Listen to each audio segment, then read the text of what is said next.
Hello అండి, అందరికీ welcome back to my channel. ఇది థర్డ్ డే అనమాట. ఘట్టాలతో ఊరేగింపు. మనం సారి ఏ విధంగా తీసుకెళ్ళామో అలాగే ఘట్టాలు కూడా ఆలయం నుంచి స్టార్ట్ అయ్యి మళ్ళీ ఐటీ జంక్షన్ దగ్గర పెడతెల్లమ్మ గుడి దగ్గరికి వెళ్ళి అక్కడి నుంచి అన్ని గుడులు దర్శనం చేసుకొని గుడి దగ్గర ఈ విధంగా హారతులు ఇస్తూ దిష్టి తీస్తూ తిప్పుకుంటూ మళ్ళీ గుడి దగ్గరికి అయితే తీసుకొస్తామన్నమాట ఈ ఘట్టాలని. ఇది సాయంత్రం అయితే స్టార్ట్ అవుతుంది. దగ్గర 3 కిలోమీటర్లు ఉంటుంది. నడకే ఇంకా నడవాల్సి ఘట్టాలతో. ఇదైతే థర్డ్ డే కార్యక్రమం అనమాట. ఈ విధంగా ప్రతి గుడికి వెళ్ళి దిష్టి తీసుకుంటారు.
ఇది ఊర్వశి సిగ్నల్ నుంచి అండి.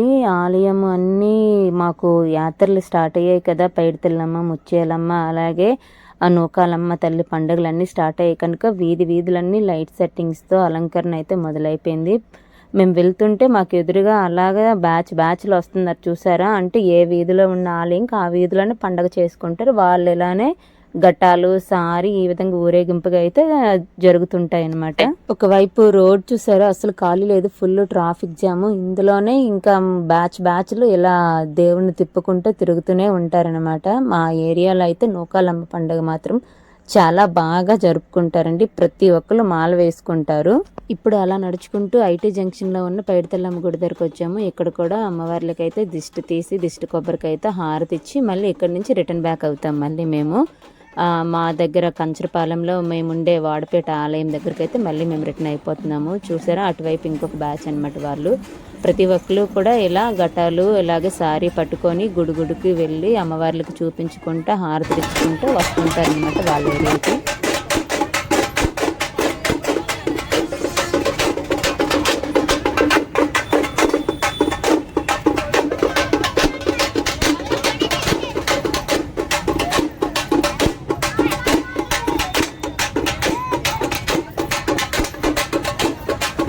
ముత్యాలమ్మ పండగ కదండి రేపు అమావాస్యకి. అందుకోసమనే ఇక్కడ కూడా ఆలయం అయితే బాగా లైట్ సెట్టింగ్స్ డెకరేషన్ చేస్తున్నారు. వీధులన్నీ కూడా రేపైతే ఇక్కడ జాతర అయితే స్టార్ట్ అవుతుంది. అంటే అన్ని కొనుక్కోడానికి వస్తువులు, డ్యాన్స్ ప్రోగ్రామ్స్, షోస్ చాలా వరకు ఉంటాయండి. అన్నీ ఇక్కడ రేపైతే చాలా బాగా జరుగుతుంది. పెద్ద ఎత్తున జరుగుతుంది జాతర అనేది. ఇప్పుడైతే మేము ఎక్కడి నుంచి అయితే స్టార్ట్ అయ్యామో మా ఆలయం దగ్గరకు వచ్చేసామండి. దగ్గరకు రాగానే ఇక్కడ కాలు కడిగేసి ఇక్కడైతే నడి రోడ్డు మీద మధ్యలో అనమాట దీపం పెట్టి అక్కడ ముగ్గు వేసి పూజ చేసిన తర్వాత ఇక్కడ నుంచి అయితే ఇవన్నీ మా ఆలయం దగ్గరికి అయితే చేరుకుంటాం అనమాట. ఆలయం దగ్గరకు వచ్చేసాం, ఎదురుగా ఉంది. అక్కడ ఈ కార్యక్రమం అయితే జరుగుతుంది.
ఆలయం దగ్గరికి వచ్చేసామండి. ఇక్కడ కూడా హారతి ఇచ్చిన తర్వాత పోతురాజు దగ్గర కత్తి అలాగే ఘట్టము అమ్మవారిని తీసుకొని యథాస్థితిగా అమ్మవారి దగ్గర అయితే మళ్ళీ పెట్టేస్తున్నారండి. ఇప్పుడైతే వీళ్ళు ఒంటి మీద అమ్మవారు అయితే ఉన్నారు.